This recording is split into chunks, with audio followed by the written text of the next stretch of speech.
ada sesuatu hal yang menarik yang terjadi di mana seseorang menceritakan kepada kami tentang suatu permasalahan yang dihadapinya, yaitu adalah pada seseorang atau dia sedang membeli sebidang tanah, sudah melakukan transaksi jual beli, tetapi pada saat pelunasan ternyata ketika diperiksa sertifikat tanahnya, ternyata sebidang tanah tersebut adalah milik orang lain. Ada juga orang lain yang mempunyai pengalaman yang sama tetapi berbeda dalam objek yang dibeli, yaitu berupa sebuah bangunan, ya, sebuah ruko. Nah, ketika dia sudah melakukan pembayaran dan pelunasan, ketika sudah diserahkan sertifikat tanahnya, ternyata bangunan tersebut adalah milik orang lain. Nah, kedua orang ini menceritakan kepada kami bagaimanakah kelanjutan daripada transaksi jual beli itu. Apakah transaksi jual beli tersebut dengan objek yang menjadi milik pihak ketiga itu adalah sah. Artinya, bagaimanakah proses hukum atau kelanjutan hukum selanjutnya. Nah, untuk mengetahui solusi atau apa yang harus Anda lakukan, mari simak video berikut ini sampai selesai. Nah, sebelum kita membahas mengenai sah atau tidaknya terhadap proses jual beli terhadap sebidang tanah atau bangunan milik orang lain tersebut, kita kembali dulu kepada prinsip dasar yang terkait dengan transaksi jual beli, baik itu sebidang tanah ataupun bangunan tersebut. Nah, apabila kita merujuk kepada pasal 1457 KUH Perdata, disebutkan di sana definisi dari jual beli adalah sesuatu atau suatu persetujuan dengan mana pihak yang satu mengikatkan dirinya untuk menyerahkan suatu barang dan pihak yang lain untuk membayar harga yang dijanjikan, tentunya sudah sesuai dengan kesepakatan bersama. Harga dapat diartikan sebagai alat pembayaran yang sah, yaitu berupa sejumlah uang. Sedangkan barang yang menjadi objek jual beli tersebut dalam pembahasan ini adalah sebidang tanah atau bangunan yang telah disebutkan tadi. Nah, kembali lagi kalau kita bandingkan dengan Undang-Undang Pokok Agraria nomor 5 tahun 1960, pasal 9 disebutkan bahwa yang diperbolehkan untuk melakukan transaksi jual beli itu adalah hanya warga negara Indonesia yang dapat memiliki hubungan sepenuhnya dengan bumi, air, dan ruang angkasa. Maka sebelum dilakukan transaksi jual beli tersebut harus diteliti terlebih dahulu mengenai jenis-jenis hak tanah, hak atas tanah sebagai objek transaksi jual beli tersebut, serta pihak yang menjadi pemegangnya. Nah, ada salah seorang yang kita dapat katakan dia adalah seorang yang ahli atau di bidang properti, ya ini adalah yang disebut Daniswara Kaharjano. Dalam bukunya Hukum Properti, dia menyebutkan bahwa dalam transaksi jual beli tanah tersebut harus dipastikan ada tidaknya bangunan atau tanaman yang ada di atasnya, mengingat adanya asas pemisahan horizontal yang menegaskan bahwa hak atas tanah yang menjadi objek transaksi terpisah atau terlepas dari bangunan atau tanaman yang di atasnya. Maksudnya adalah ada suatu prinsip atau azas yang disebut dengan azas pemisahan horizontal. Artinya kalau kita menurut azas ini, kalau kita membeli sebidang tanah, maka kalau menggunakan azas pemisahan ini, maka tanaman atau bangunan di atasnya itu terpisah, tidak termasuk dengan harga tanah itu.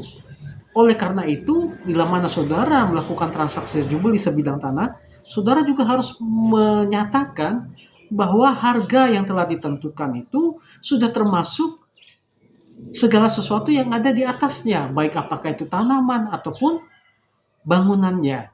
Jangan sampai saudara membeli sebidang tanah ternyata tidak termasuk bangunan dengan atau tanah di atasnya, sehingga saudara melakukan 2 kali pembelian, yaitu penggantian bangunan tadi dan penggantian tanamannya.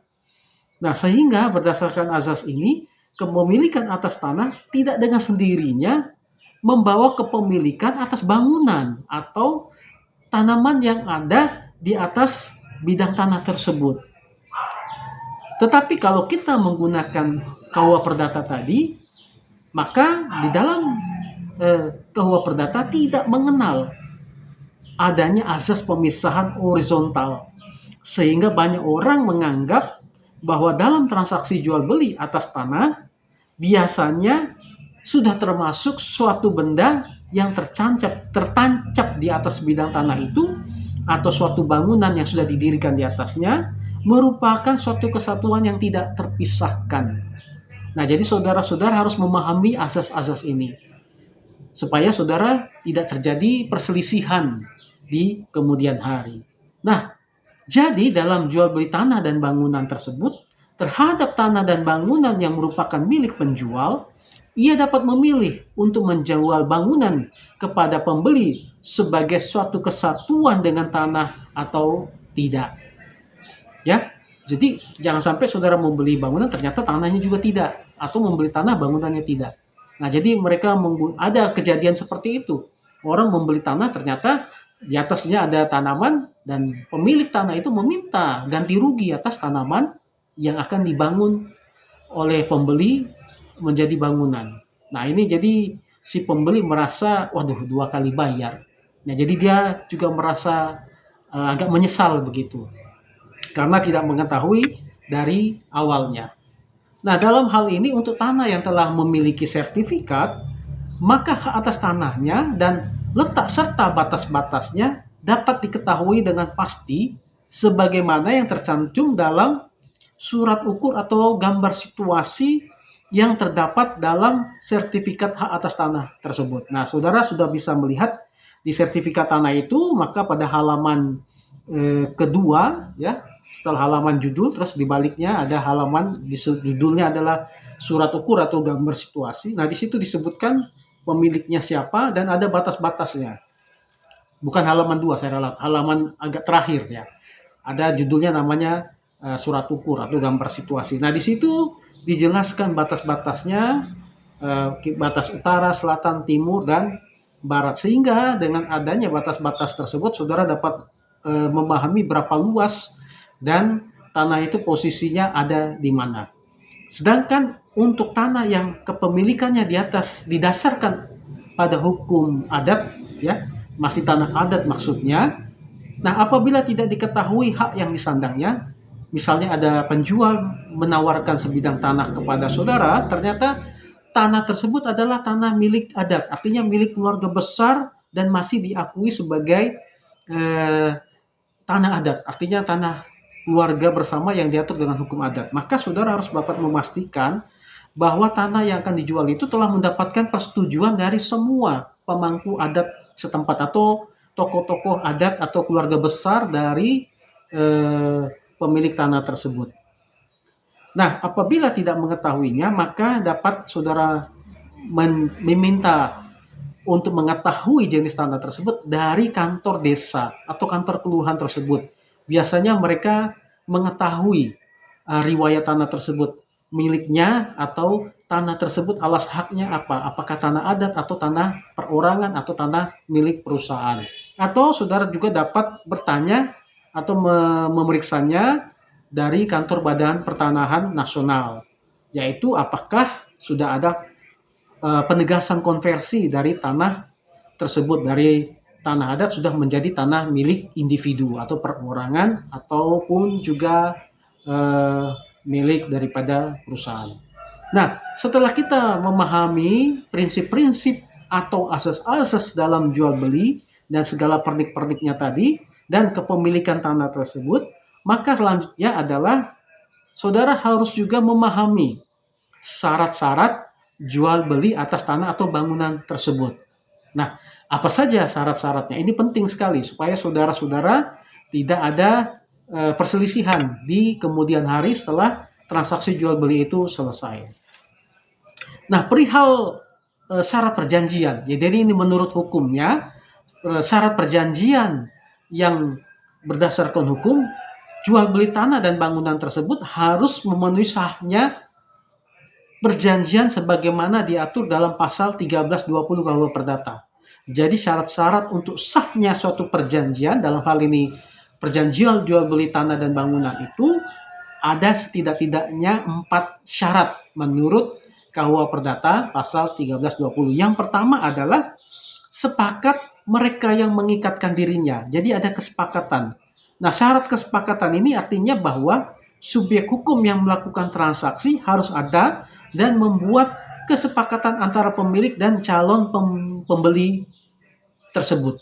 Nah, jadi pastikan bahwa pembeli itu adalah pembeli yang benar, ya, dia yang memberi untuk dia sendiri atau untuk mewakili perusahaan atau dan sebagainya, atau penjual yang menjual tanah itu adalah pemilik benar atas tanah dan bangunan tersebut. Nah, yang kedua adalah kecakapan untuk membuat suatu perikatan.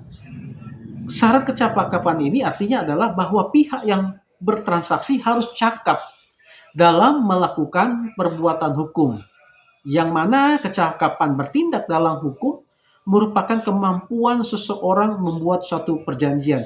Misalnya dari sisi umur, berdasarkan undang-undang, baik itu perlindungan anak maupun perkawinan, seseorang anak yang sudah disebut dengan cakap hukum haruslah minimal 17 atau 18 tahun.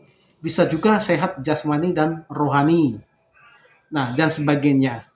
Jadi, kecakapan bertindak dalam hukum merupakan kemampuan seseorang membuat suatu perjanjian, sehingga perikatan yang diperbuatnya menjadi sah menurut hukum. Jadi, kalau kita bandingkan seperti tadi dari sisi usia, ternyata tidak cakap menurut undang-undang karena usianya belum dewasa, atau kalau dia tidak sehat mental, atau dia ada hal-hal yang lain, misalnya maaf ini dia buta aksara atau tidak bisa melihat. Nah, jadi dapat berakibat perjanjian itu bisa batal demi hukum atau bisa akan digugat di kemudian hari. Nah, syarat yang ketiga adalah sesuatu hal tertentu. Artinya ini adalah apa yang mau diperjanjikan dalam perjanjian itu, yaitu materi perjanjian. Materi perjanjian haruslah perbuatan yang tidak dilarang, atau bahwa harus ada objek hukum, harus ada objek hukum yang pasti, yang dalam hal ini yaitu hak atas tanah dan bangunan. Jadi sesuatu hal itu objeknya, tersebut tadi adalah tanah merangkap bangunan atau tanaman di atasnya, bangunan termasuk tanah yang ada di bawahnya. Jadi harus ada sesuatu yang tentu, yang pasti, yang jelas dan terang dijelaskan dalam perjanjian tersebut. Nah, yang syarat keempat adalah suatu sebab yang halal. Artinya adalah materi perjanjian haruslah suatu perbuatan yang tidak dilarang oleh hukum, melanggar ketertiban umum dan kesusilaan. Seperti misalnya kita menjual atau jual beli tanah yang bukan miliknya, jual beli tanah milik negara, jual beli tanah yang tidak tahu asal usulnya dan sebagainya, yang di kemudian hari ada resiko digugat atau akan menghadapi persoalan-persoalan hukum. Saudara bisa berhadapan dengan hukum. Nah, harus dipastikan, ya, daripada saudara nanti akan menghadapi kerugian-kerugian yang lebih besar. Nah, selain syarat sah perjanjian yang telah diuraikan di atas, bahwa transaksi jual beli tanah dan bangunan haruslah dilakukan di hadapan pejabat yang berwenang. Memang bisa kita melakukan jual beli pribadi atau orang perorangan dan orang dengan perusahaan secara langsung tanpa ada perantara, tetapi berdasarkan undang-undang syarat sahnya suatu perjanjian dalam hal ini jual beli tanah dan bangunan haruslah di hadapan pejabat yang berwenang, yaitu pejabat pembuat akta tanah atau PPAT. Dalam hal ini transaksi atau jual beli tersebut harus memenuhi syarat materi dan formil. Nah, jadi mengundang pejabat atau di hadapan pejabat itu juga tidak terlepas dari adanya syarat formil dan material dari suatu perjanjian. Yang pertama adalah syarat material. Apa maksudnya ini syarat material? Yaitu merupakan syarat yang menentukan sahnya jual beli tanah dan bangunan tersebut. Nah, pembeli sebagai penerima hak haruslah memenuhi syarat untuk menjadi pemegang hak atas tanah yang akan dibelinya. Untuk menentukan berhak atau tidaknya si pembeli memperoleh hak atas tanah tersebut tergantung pada hak apa yang ada pada tanah tersebut. Apakah hak milik, hak guna bangunan, hak guna usaha, atau hak pakai. Jadi maksudnya demikian. Kalau dia akan membeli tanah perorangan, ya tidak masalah. Tetapi kalau dia membeli tanah milik perseroan atau milik negara, kita melihat bahwa tanah kalau itu jenis tanahnya HGU atau HGP, maka si penjualnya tentunya harusnya perusahaan, dan orang yang membeli harus diketahui apakah dia mewakili perusahaan atau dia mewakili pribadi. Nah, jadi harus juga kita berhati-hati. Nah, kalau dia ingin membeli tanah negara, maka kita harus lihat untuk apakah tanah milik negara tersebut akan dibeli. Nah, kita lihat juga dari sisi penjualnya. Penjual memang berhak menjual tanah dan bangunan yang bersangkutan, tetapi yang berhak menjual tanah dan bangunan yang bersangkutan adalah pemiliknya. Kalau pemilik sebidang tanah yang bersangkutan hanya satu orang, maka ia berhak menjual sendiri tanah tersebut. Tetapi apabila tanah tersebut milik keluarga atau warisan atau hibah dan pemiliknya lebih dari 2 orang, maka yang berhak menjual tanah tersebut adalah kedua orang atau keseluruhan dari pemilik tersebut secara bersama-sama. Makanya harus ada surat persetujuan bersama untuk menjual tanah tersebut. Tidak boleh seorang saja yang bertindak sebagai penjual. Jadi kalau dalam sertifikat tanah tersebut di pemiliknya disebutkan 2 orang atau lebih, maka kesemua orang-orang tersebut harus dilibatkan dalam perjanjian jual beli tersebut. Kecuali kalau semua pemiliknya memberikan kuasa menjual kepada salah seorang di antara mereka atau mungkin orang lain untuk menjualkan tanahnya. Nah, itu harus ditunjukkan adanya surat kuasa atau surat untuk memberikan persetujuan kepada seseorang untuk menjual tanah milik mereka. Nah, syarat material yang ketiga adalah tanah yang bersangkutan boleh diperjualbelikan dan tidak sedang dalam sengketa. Nah, saudara-saudara perlu memeriksa atau mencek saudara sebagai pembeli ya ke kantor kelurahan, kantor desa atau ke BPN mengenai tanah tersebut. Apakah tanah tersebut dalam penyitaan atau dalam sengketa atau sedang digadai atau sedang dijaminkan ya kepada orang lain atau mungkin lembaga-lembaga keuangan yang lain, supaya nanti hal tersebut atau tanah tersebut tidak akan memberikan masalah bagi saudara-saudara. Nah, yang kedua adalah syarat formil. Nah, tadi kalau sudah ada syarat material, sekarang syarat formil. Nah, ini penting tadi. Mengapa saudara perlu melibatkan seorang pejabat pembuat akta tanah atau PPAT dalam transaksi jual beli tersebut? Nah, ini karena harus memenuhi syarat yang kedua, yaitu syarat formil. Dalam syarat formil ini, PPAT atau pejabat pembuat akta tanah tersebut akan membuat akta jual beli setelah semua persyaratan material terpenuhi.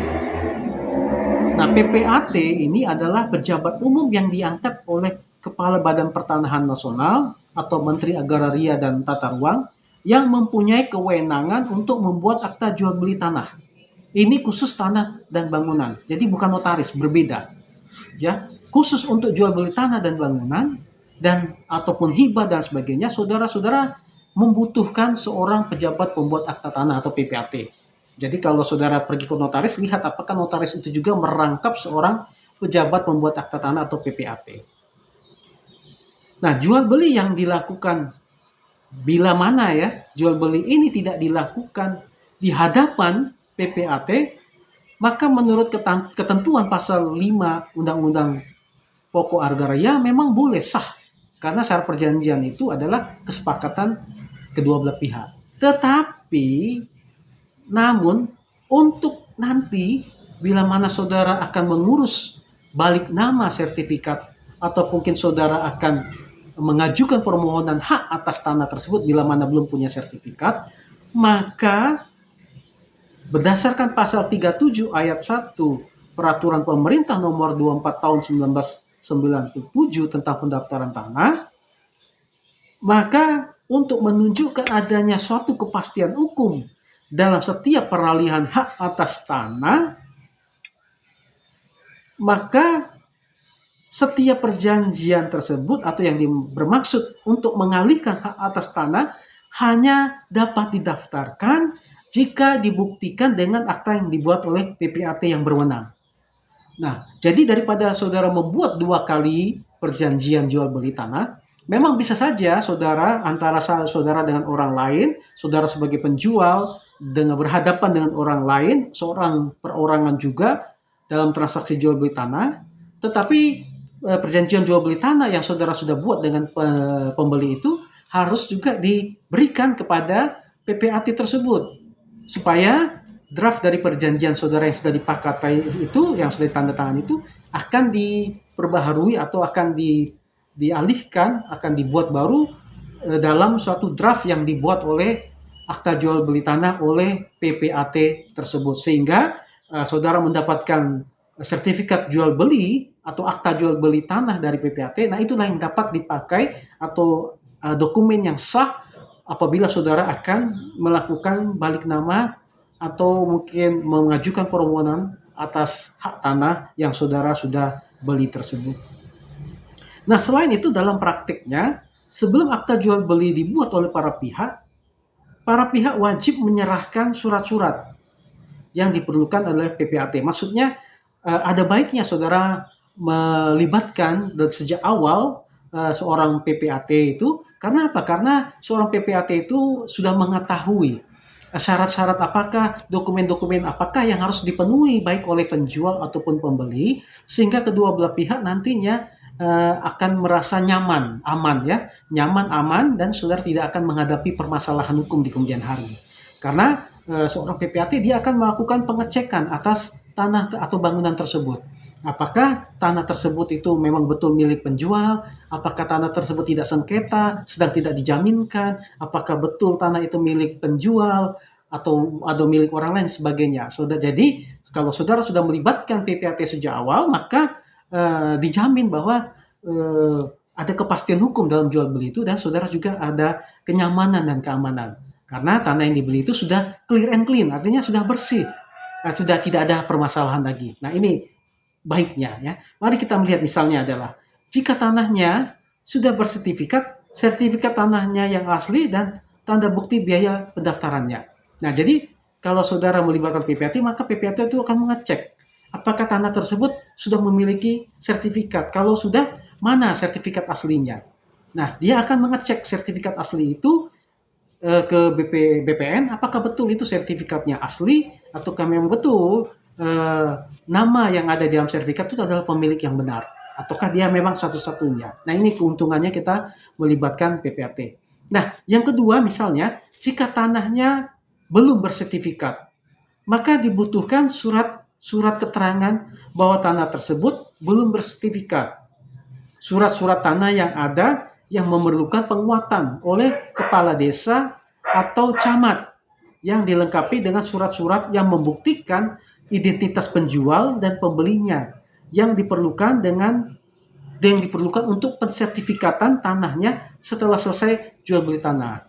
Nah, itu tadi, karena PPAT ini mengerti dokumen-dokumen apa yang dibutuhkan dan syarat-syaratnya, maka baik penjual atau pembeli harus menyerahkan dokumen-dokumen yang diperlukan, sehingga proses jual beli itu dan nanti proses pendaftarannya adalah sah menurut peraturan-peraturan yang sudah ditentukan.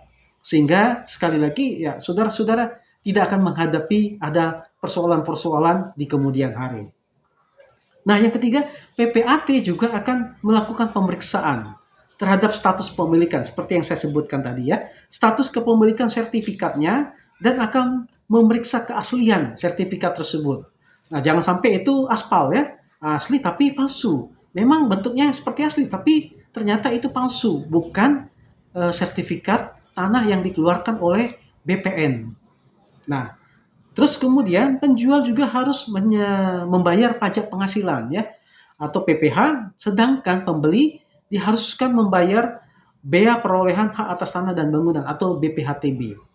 Nah, sebelum transaksi jual beli itu selesai menurut peraturan, saudara masing-masing pihak sesuai dengan statusnya, apakah penjual atau pembeli, masing-masing pihak itu harus sudah melakukan pembayaran hak atas pajak. Penjual disebut dengan PPh atau pajak penghasilan, sedangkan pembeli disebut dengan bea perolehan atas tanah atau BPHTB. Masing-masing 5%, tapi disesuaikan dengan peraturan yang ada di daerah tersebut. Nah, kalau sudah pembayaran pajak masing-masing pihak ini selesai, barulah pengajuan balik nama sertifikat atau yang belum bersertifikat akan diajukan permohonan atas haknya dapat dilakukan. Kalau belum pembayaran pajak tidak akan dilanjutkan ya. Saudara harus membayar pajak terlebih dahulu. Nah, serahkan kepada PPAT. Dia akan mengetahui berapa besarannya pajak yang harus saudara bayar dan dia akan membantu saudara untuk menguruskan pembayaran pajaknya. Jadi saudara-saudara akan dimudahkan. Jadi istilahnya saudara akan terima bersih saja, baik penjual maupun pembeli. Hanya saudara menyerahkan dokumen-dokumen atau kelengkapan dokumen-dokumen yang dibutuhkan saja oleh PPAT tersebut. Nah, bagi yang sudah suami atau istri harus ada persetujuan. Yang kalau yang menjual istri harus ada persetujuan suami, bila mana suami yang menjual harus ada persetujuan istri atau juga yang membeli. Ya, itu lebih baik. Nah, untuk bisa melakukan penandatanganan AJB apabila tanah-tanah maksud adalah harta bersama. Nah, itu. Jadi, baik penjual atau pembeli kalau sudah berstatus menikah harus dapat persetujuan dari suami atau istrinya masing-masing. Supaya tidak ada gugatan dari istri atau suami tersebut, baik penjual maupun pembeli. Nah, selain itu, pada tahap pembuatan dan pendatangan akta jual beli ini, penjual, pembeli, saksi, dan PPAT tersebut akan menandatangani akta jual beli apabila penjual dan pembeli telah menyetujui isi akta jual beli tersebut.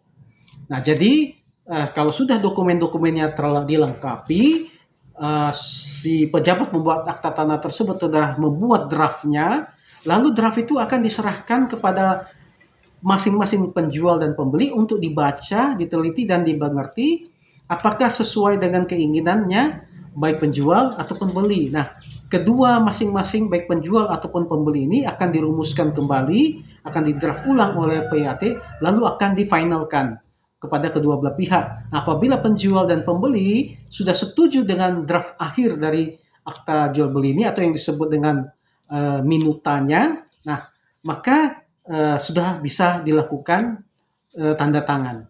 Jadi penjual dan pembeli serta saksi harus mengerti isi perjanjian tersebut. Kalau ada yang ragu-ragu atau yang tidak sesuai, ya bisa dikatakan sama pejabat pembuat akta tanah tersebut bahwa pasal ini atau ayat ini tidak sesuai atau isi perjanjian ini nggak sesuai. Nah, harus dilakukan perubahan-perubahan. Jangan setelah Anda tanda tangan baru mengajukan perubahan. Itu sudah tidak akan bisa lagi diperbaiki. Nah, menyambung permasalahan yang di atas tadi tentang sah atau tidaknya suatu perjanjian jual beli bila mana tanah atau bangunan itu milik orang lain.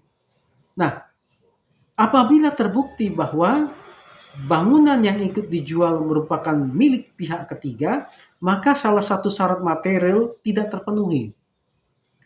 Karena penjual bukan merupakan orang yang berhak untuk menjual bangunan tersebut. Jadi kalau dia menjual ruko itu, nah ternyata jika dicek bahwa pemilik tanahnya bukan orang itu, maka dia bukan penjual yang benar.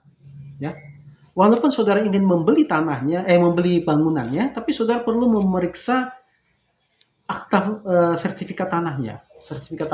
Apakah betul sertifikat tanahnya milik pemilik bangunan tersebut? Kalau berbeda, ya bisa diklarifikasi dengan penjual. Mengapa bangunannya milik Anda ternyata pemilik tanahnya bukan si penjual? Nah, perlu diketahui sejak awal. Jadi kalau berbeda pemilik tanah dengan pemilik bangunan, maka tidak memenuhi syarat materialnya. Sehingga transaksi jual beli ruko tersebut tidak sah berdasarkan atau menurut hukum. Nah, sesuai ketentuan pasal 1471 KUH Perdata, jual beli atas barang orang lain adalah batal dan dapat memberikan dasar kepada pembeli untuk menuntut penggantian biaya, kerugian dan bunga jika ia tidak mengetahui barang itu, bahwa ruko itu kepunyaan orang lain. Jadi si pembeli bisa meminta ganti kerugian karena saudara sudah membayar seluruh biaya-biaya atas harga bangunan tersebut. Ternyata ketika ingin dibalik nama, ketika ingin disertifikatkan, ternyata tanahnya milik orang lain, maka saudara mendapat menuntut kerugian, baik untuk mengembalikan uangnya ataupun ada kerugian lain kah? Misalnya saudara untuk pembelian itu saudara pinjam uang dan sebagainya, ya saudara tentunya ada kerugian lagi untuk membayar bunga atas pinjaman tersebut dan sebagainya dan sebagainya. Saudara bisa menuntut kerugian itu. Nah, perlu diperhatikan bahwa dikarenakan yang bukan merupakan milik penjual adalah bangunan saja, maka yang tidak sah dalam jual beli ruko tadi adalah tanahnya. Ya. Sedangkan kebalikannya, jika saudara membeli bangunannya, maka transaksi jual beli bangunannya tidak sah. Tetapi jual beli tanahnya sah. Ya, jadi kalau saudara membeli tanah, ya harus dilihat, jangan tanahnya saja, bangunannya tidak. Nah, kalau saudara beli bangunan, lihat tanahnya. Begitu kira-kira. Begitu maksud daripada penjelasan ini. Jadi harus bangunan dengan tanah harus satu nama, jangan berbeda. Jangan sampai pemilik bangunan bukan pemilik tanah. Nah, bisa saja tanah itu disewakan. Nah, jadi yang punya tanah merasa keberatan kalau bangunan ini merangkap tanah, ya. Jadi maksudnya kita membeli membeli bangunannya, ternyata kita bermaksud setelah membeli bangunan sudah termasuk tanah. Ternyata tidak, karena jenis tanahnya itu adalah sewa menyewa. Dia menyewa tanah itu untuk dibangun. Setelah jadi rukonya dijual. Nah, jual beli bangunannya sah, tapi tanahnya tidak sah. Karena apa? Karena tanah itu ternyata adalah tanah sewa milik orang lain. Nah, jadi harus diperhatikan. Selain itu sebelum menandatangani akta jual beli, penting bagi kita sebagai pembeli untuk mengecek validitas dari tanah tersebut. Sekali lagi ya, apakah tanah yang akan dibeli adalah tanah hak bangunan yang di atasnya adalah hak pengelolaan. Nah, seperti saya jelaskan tadi, apakah itu hak pengelolaan atau sewa menyewa dan sebagainya. Karena dalam hal ini penjual dan pembeli harus mendapatkan izin dahulu kepada pemegang hak pengelolaan tersebut, ya, atau hak pakai dan sebagainya. Jadi tidak termasuk tanahnya.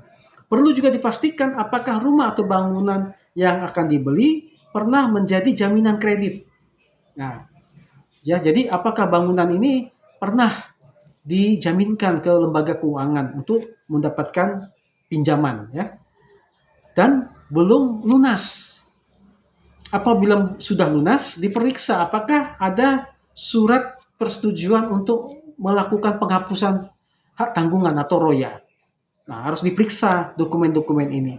Apabila pernah pinjam, harus diminta surat royanya dan surat pelunasannya, sehingga saudara sebagai pembeli dapat akan melakukan balik nama atau penghapusan hak tanggungan dan sebagainya. Sehingga saudara dapat memiliki hak tersebut tanpa nanti ada dipersoalkan oleh orang yang pemegang hak tanggungan itu, oleh kreditor.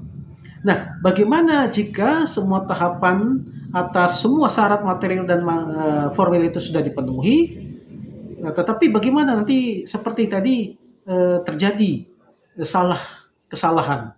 Nah, kesalahan atau kealpaan, paksaan bahkan penipuan mungkin terletak pada penjual.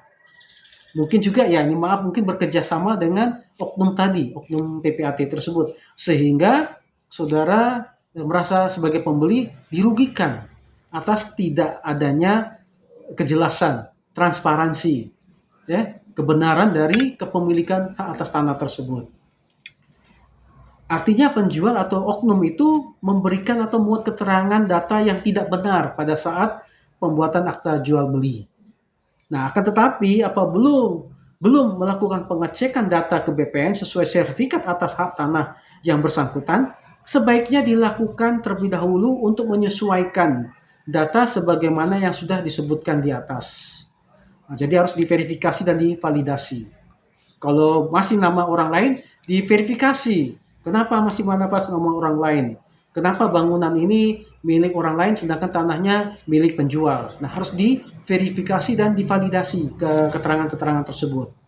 Ya, supaya barang itu betul-betul adalah sah, barang yang halal. Kemudian pembeli yang dirugikan dapat mengajukan gugatan ke pengadilan. Nah, seperti yang saya sebutkan tadi. Untuk membatalkan akta jual beli itu, perjanjian akta jual beli tersebut, karena saudara merasa ditipu atau dirugikan.